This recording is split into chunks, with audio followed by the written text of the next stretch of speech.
للاسف اهم طريقه في تعلم اللغات مش بنعملها كتير ومحدش بيتكلم عليها كفايه. عالم اللغات دكتور ستيفن كراشن بيقول ان دي اقوى اداه المفروض الواحد يستخدمها لو عايز يتعلم لغه جديده. وحتى من تجربتي مع اللغه الانجليزيه، اي نعم انا مش مثالي في اللغه بس مستواي اتطور كتير، كانت دي الحاجه اللي فرقت معايا اكتر حاجه. وانا هنا مش باخد تجربتي كدليل.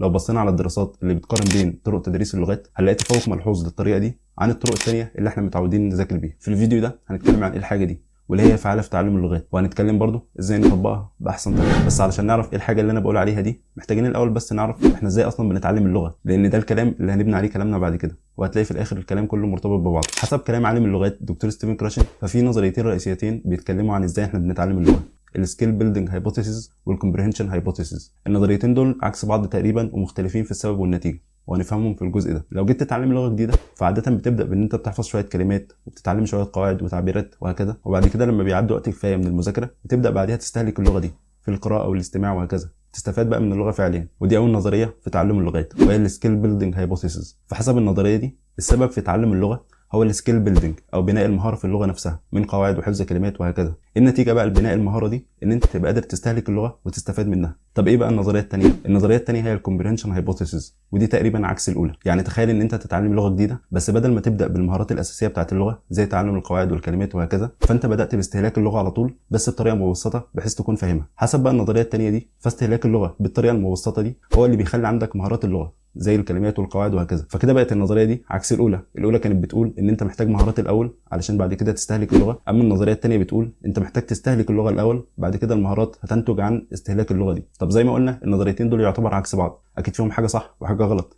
ايه بقى النظريه المثبته اكتر فيهم؟ ده اللي هنعرفه من خلال دراسه بتقارن النظريتين ببعض. في دراسه اتعملت على مجموعتين، المجموعتين دول كانوا بيتعلموا اللغه بطرق مختلفه. المجموعه الاولى كانت بتتعلم بطرق تقليديه مبنيه على السكيل بيلدينج هايبوثيسيس اللي احنا قلنا عليها في الاول، اما المجموعه الثانيه كانوا بيتعلموا بطريقه اسمها TPRS او توتال فيزيكال ريسبونس، ودي كنا اتكلمنا عنها قبل كده في فيديو تاني، وهي طريقه يعني معتمده على استهلاك اللغه بشكل رئيسي. بعد كده عملوا مجموعه اختبارات للمجموعتين، وكانت النتيجه ان المجموعه الثانيه اللي بتستخدم طريقه معتمده على المدخلات بشكل رئيسي مستواهم كان احسن في امتحان بيختبر درجه فهمهم لحاجه هم بيسمعوها باللغه الثانيه. اما في باقي الامتحانات اللي مبنيه على الكتابه والقراءه كان مستواهم تقريبا واحد. بس كان في فرق مهم بين المجموعتين. المجموعه الاولى اللي كانت بتعتمد على طريقه تقليديه كانت مده المذاكره بتاعتهم 150 ساعه، اما المجموعه الثانيه اللي بتعتمد على طريقه مبنيه على المدخلات وقت التعلم بتاعهم كان 32 ساعه بس. يعني المجموعه الثانيه واللي كانت بتعتمد على الكومبريهنشن هايبوثيسيس او ان هم بيستخدموا المدخلات بشكل رئيسي في تعلم اللغه كان تطورهم 5 اضعاف المجموعه الاولى. وبالمناسبه دي نتائج متكرره في دراسات ثانيه موجوده في كتاب دكتور ستيفن كراشن لو حد عايز يرجع. ودكتور ستيفن كراشن بيقول ان الكومبريهنشن هايبوثيسيس ما خسرتش في اي دراسه بتقارن بينها وبين اي طريقه ثانيه. الكلام اللي فات ده بقى هنستنتج منه استنتاج مهم، ان تعلم اللغات بشكل عام بيكون امبليسيت او اللي اسمه انسيدنتال ليرنينج. طب يعني ايه الكلام ده؟ تخيل مثلا ان انت عاوز تتعلم 10 قواعد في اللغه الانجليزيه، فالطريقه المعروفه ان انت بتجيب ال10 قواعد بتذاكرهم كويس، بعد كده بتشوف عليهم شويه امثله وبكده بتعتبر نفسك ان انت اتعلمت ال10 قواعد دول. ده اسمه اكسبليسيت ليرنينج او ان انت بتتعلم القاعده بشكل صريح يعني. بس على حسب الكلام اللي احنا قلناه في الاول دي مش افضل طريقه علشان تطور مستواك في اللغه. الطريقه الاحسن علشان اللغه تتطور ان انت بدل ما تقعد تذاكر ال10 قواعد دول انت بتستهلك مدخلات كتير. المدخلات دي هي اللي بتؤدي بعد كده ان انت تكون عارف ال10 قواعد دول، وده معنى الامبليسيت ليرنينج او الانسيدنتال ليرنينج. وده معناه ان انت بتتعلم حاجه من غير ما يكون قصدك ان انت تتعلمها. تعلم الحاجه دي بيجي كنتيجه لان انت بتعمل حاجه تانية اصلا، يعني انت اصلا بتستهلك اللغه علشان هدف تاني، ان انت مثلا تكون بتقرا قصه. لما بقى بتقرا القصه دي وبتفهمها كنتيجه لده بتكتسب منها قواعد وكلمات، ودي الطريقه اللي اللغه بتخش بيها جوه دماغك. طب احنا كده بيننا الاساس للحاجه اللي احنا هنتكلم عنها اصلا في الفيديو، وهي ايه اهم حاجه المفروض الواحد يعملها علشان يتعلم لغه جديده. فنتكلم عن دراسات بتقارن شويه طرق ببعض ونستنتج منها في الاخر ايه هي اصلا الحاجه دي. في دراسه اتعملت على اطفال سنهم من 12 ل 15 سنه. في الدراسه دي الاطفال كان مطلوب منهم ان هم يقراوا كتب هم حابين ان هم يقراوها، وما كانش في اي شرط تاني، يعني ما فيش امتحان بعدها او اي حاجه. ده حتى لو طفل خد كتاب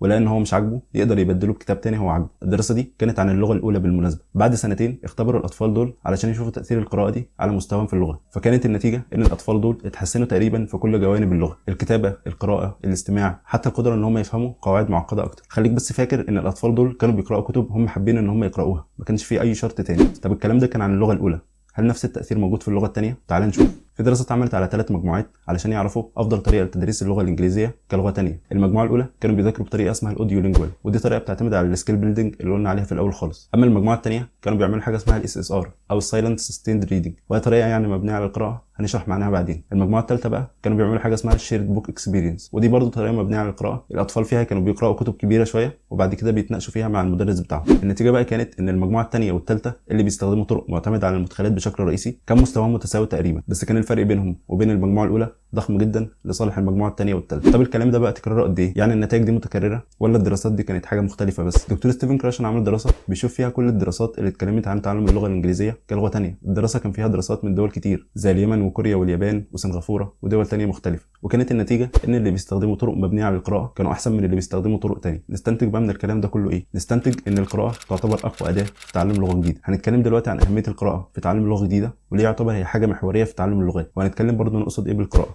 لان في كتب كتير وفي طرق كتير ممكن تقرا بيها. وهنتكلم بعد كده ازاي نقدر نستخدم القراءه كاداه لتعلم لغه جديده. علشان نفهم بس قد ايه القراءه محوريه في تعلم لغه جديده محتاجين بس نرجع لحاجه كنا اتكلمنا عنها في فيديو تاني. كنا اتكلمنا قبل كده في فيديو تاني عن حاجه اسمها الاي بلس 1. معنى الاي بلس 1 ان انت علشان تكتسب لغه جديده محتاج تستهلك محتوى، المحتوى ده يكون اعلى من مستواك في اللغه بدرجه. فلو اعتبرنا ان مستواك الحالي في اللغه هو اي، فاي بلس 1 هو المستوى الاعلى من مستواك بدرجه. فانت محتاج ان الحاجه اللي تستهلكها في اللغه دي يكون فيها اي بلس 1. بس في مشكله في الموضوع ده، المشكله ان انت صعب جدا تظبط الحاجه اللي انت بتستهلكها في اللغه على الاي بلس 1، صعب تظبطها على مستوى معين بالظبط يعني. طب ايه بقى الحل في الموضوع ده؟ الحل في ان انت تلاقي مصدر فيه انبوت او مدخلات كتير. المدخلات دي هيكون فيها اي واي بلس 1 واي بلس 2 وهكذا، هيكون فيها مدخلات كتير بمستويات متنوعه. فعلشان تضمن ان انت بتستهلك اي بلس 1 كفايه محتاج كميه كبيره جدا من المدخلات، لان زي ما قلنا معظم المدخلات بيبقى فيها مستويات متنوعه، فعلشان تاخد منها المستوى اللي انت عاوزه محتاج منها كميه كبيره. طب ايه بقى المصدر اللي بيركز على اللغه اصلا وفي كميه كبيره جدا من المدخلات؟ المصدر ده هو اكيد القراءه. وده هينقلنا لنقطه ثانيه، ايه هي القراءه اللي احنا بنقول عليها دي اصلا؟ القراءه اللي احنا بنتكلم عليها فيها حاجتين رئيسيتين، هنتكلم عن الحاجه الاولى دلوقتي. لما حد بيتكلم عن القراءه في سياق تعلم اللغات دايما بيتقال ان في نوعين من القراءه علشان تتعلم بيهم اللغه، انتنسيف ريدنج واكستنسيف ريدنج. طب يعني ايه وايه الفرق بينهم؟ لو مثلا بتقرا صفحه من كتاب في لغه انت لسه بتتعلمها، بس كل ما بتقابلك كلمه انت مش عارفها في الصفحه بتروح تترجمها، ولو قابلتك قاعده جديده بتكتبها وهكذا. النوع ده اسمه الانتنسيف ريدنج. طب ايه بقى الاكستنسيف ريدنج؟ تخيل برضو ان انت بتقرا نفس الكتاب اللي فات، بس قررت ان انت بدل ما تترجم كل كلمه وكل قاعده انت مش عارفها، فانت هتركز على المعنى العام للصفحه اللي انت بتقراها، ولو فاهم الصفحه من غير ما تترجم الكلمه او تعرف القاعده فده كفايه جدا بالنسبه لك. وهو ده الاكستنسيف ريدنج، ويعتبر عكس الانتنسيف ريدنج اللي قلنا عليه في الاول. طب بقى من الكلام اللي احنا قلناه في الاول، ايه بقى نوع القراءه اللي احنا بنقول عليه انه بيحسن اللغه بتاعتنا؟ قصدنا طبعا الاكستنسيف مش الانتنسيف، ودي كانت اول حاجه من الحاجتين اللي في القراءه اللي احنا نقصدها. طب ايه بقى الحاجه الثانيه؟ لو لاحظت في كل الدراسات اللي احنا قلناها فهتلاقي فيهم حاجه مشتركه في القراءه نفسها. الحاجه دي بيسموها السيلف سيلكتد ريدنج او الفري فولنتري ريدنج، وليها برضو مسميات ثانيه مختلفه. طب يعني ايه الكلام ده؟ القراءه اللي في الدراسات اللي احنا بنقول عليها واللي بتطور اللغه بشكل ملحوظ اكتر من طرق ثانيه احنا متعودين نذاكر بيها، كانت القراءه اللي انت بتقراها علشان بتحبها. يعني القراءه اللي انت بتختارها وبتبقى مستمتع بيها وتكون حابب ان انت تقرا الكتاب نفسه، هي دي اللي بتؤدي لتطور اللغه اكتر حاجه. بل حتى ان الكتب دي هي اكبر بريدكتور او مؤشر يعني على كم الكلمات والقواعد اللي انت بتعرفها، بالذات الكتب الفيكشن او الكتب اللي معتمده على القصص والروايات، لان هي بتبقى غنيه اكتر باللغه. ننقل بقى للجزء الاهم، ازاي نقدر نستخدم القراءه كوسيله لتعلم لغه جديده. دكتور ستيفن كراشن قسم استخدام القراءه لتطوير اللغه لثلاث مراحل، كل مرحله بتؤدي للمرحله اللي بعديها، او كل مرحله طريق بيوصلك للمرحله اللي بعديها. طب ايه هي المرحله الاولى؟ هنفهمها من خلال الدراسه دي. كان في دراسه اتعملت علشان يشوفوا تاثير استماع لقصه معينه بدون اي انشطه ثانيه، يعني الطلاب بيسمعوا القصه وخلاص في مقابل الاستماع للقصه وبيعملوا انشطه ثانيه زي ان هم بيحلوا اسئله على القصه وان هم يحكوا القصه دي لحد من زمايلهم وهكذا. في الدراسه دي المجموعه اللي اتحكى لهم القصه بس قعدوا وقت في حكايه القصه ربع ساعه بس، اما المجموعه الثانيه اللي عملوا انشطه ثانيه بعد حكايه القصه قعدوا 70 دقيقه. بعد كده عملوا اختبارين للمجموعتين، الاختبار الاول كان بعد الموضوع ده على طول، بعد كده عملوا لهم اختبار متاخر بعد كام اسبوع. المجموعه الثانيه اللي عملوا انشطه اكتر بعد قراءه القصه كانوا فعلا حافظين كلمات اكتر من القصه. بس لو قسنا فعاليه المجموعتين، يعني عدد الكلمات اللي حفظوها مقسوم على الوقت اللي قضوه في التعلم علشان نشوف الطلاب دول بيحفظوا قد ايه في الدقيقه، هنلاقي ان فعاليه المجموعه الثانيه اللي عملوا انشطه اكتر بعد حكايه القصه كان 23 من 100 كلمه لكل دقيقه. اما طلاب المجموعه الاولى لو قسمنا عدد الكلمات اللي حفظوها وسمعوها في الامتحان على الوقت اللي قضوه في حكايه القصه اللي هو ربع ساعه، هنلاقي ان المعدل بتاعهم كان 62 من 100 كلمه في الدقيقه، يعني تقريبا ضعف المجموعه الثانيه. حتى في الاختبار الثاني اللي عملوه بعد كده كانت برضه فعاليه المجموعه الاولى متفوقه بنسبه ملحوظه عن المجموعه الثانيه، يعني الاستماع للقصه بس كان فعاليته اكتر بكتير من الاستماع للقصه وعمل انشطه ثانيه. يعني طلاب المجموعه الثانيه لو كانوا استغلوا الوقت ده في ان هم يسمعوا قصص ثانيه النتيجه بتاعتهم كانت هتبقى احسن بكتير، تقريبا الضعف. ودي كانت المرحله الاولى من المراحل الثلاثه اللي قال عليهم دكتور ستيفن كراشن، وهي الاستماع للقصص. طب ايه بقى المرحله الثانيه؟ المرحله الثانيه هي اللي احنا عمالين نتكلم عليها من اول الفيديو، وهي قراءه كتب سهله في اللغه، والكتب دي يكون اللي بيقراها مهتم بيها. دكتور ستيفن كراشن بيقول ان مستوانا في اللغه بيتحدد بكميه الكتب السهله اللي احنا بنقراها، ومن اشهر مصادر الكتب السهله دي هي الجريدد ريدرز او كتب بتبقى مكتوبه حسب المستوى اللي انت فيه، ودول كانوا اول مرحلتين. المرحله الاخيره بقى دكتور ستيفن كراشن بيقول ان دي علامه ان الشخص بقى خلاص كويس في اللغه ومش محتاج كورس او مدرس بعد كده، وبيقول ان دور الكورس او المدرس ان هو يوصلك للمرحله دي، والمرحله دي هي قراءه الكتب الاوثنتيك او الكتب اللي مكتوبه من اهل اللغه نفسهم لاهل اللغه برضه، او اللي بيسميها اكاديميك لانجوج او كونفرسيشنال لانجوج، يعني بتبقى قادر تقرا اللغه اللي اصحاب البلد بيستخدموها. الكلام اللي فات اللي احنا قلناه في الفيديو ده كله مبني بشكل رئيسي على نظريه اكتساب اللغه لدكتور ستيفن كراشن، وكنا اتكلمنا قبل كده عن النظريه بشكل كامل في فيديو تاني، فلو عايز تعرف النظريه شوف الفيديو ده.